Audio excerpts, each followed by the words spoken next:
Welcome to Rooted with Rachel. My name is Rachel Boucher, and this is where you'll find fresh joy for your journey. You know what it feels like when you are tired, exhausted, and just ready to go home, but someone asks you at the last minute to do them a favor? Or a child asks you to pick up something from the store on the way home? You really just want to go home, but you stop by the store anyway, or you do that friend a favor because you care about them.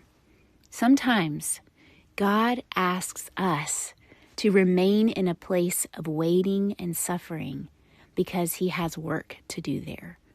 We really just want to leave, move on from this hard place and on to brighter days, but God is asking us to shelter in place.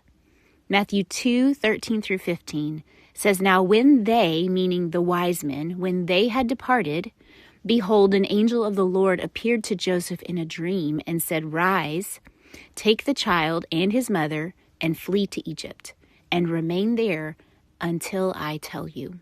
For Herod is about to search for the child to destroy him.' And he rose and took the child and his mother by night and departed to Egypt and remained there until the death of Herod.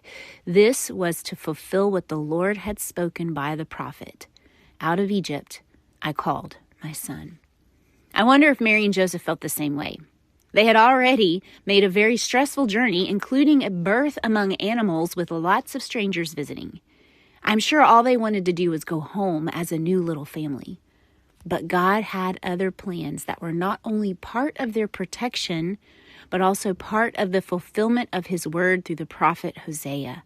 God was taking Mary and Joseph back to the place of slavery for their people, the last place someone would search for the King of the Jews.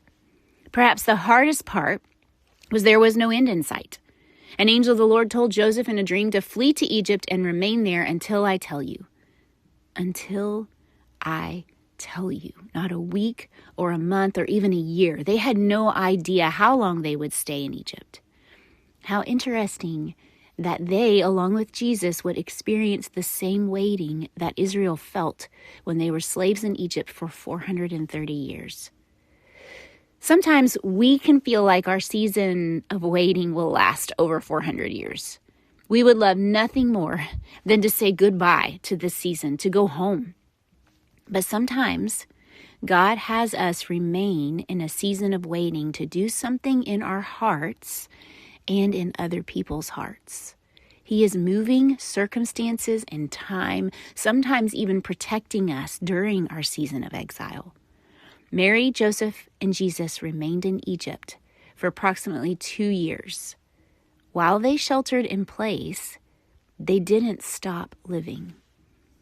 Today, if you are feeling like you are ready to be done with this season, I pray that you would trust that God is working in the waiting. Sometimes He asks us to remain, to shelter in place, so that He can prepare things for our relief. See your situation as a God-ordained place of shelter instead of a place of slavery. Trust His plan.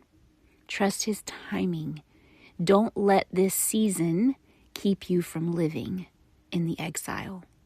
Psalm 37:3 says, "Trust in the Lord and do good.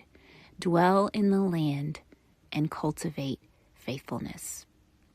Carry this breath prayer in your heart today. Breathe in, "God, you ordained this place of shelter."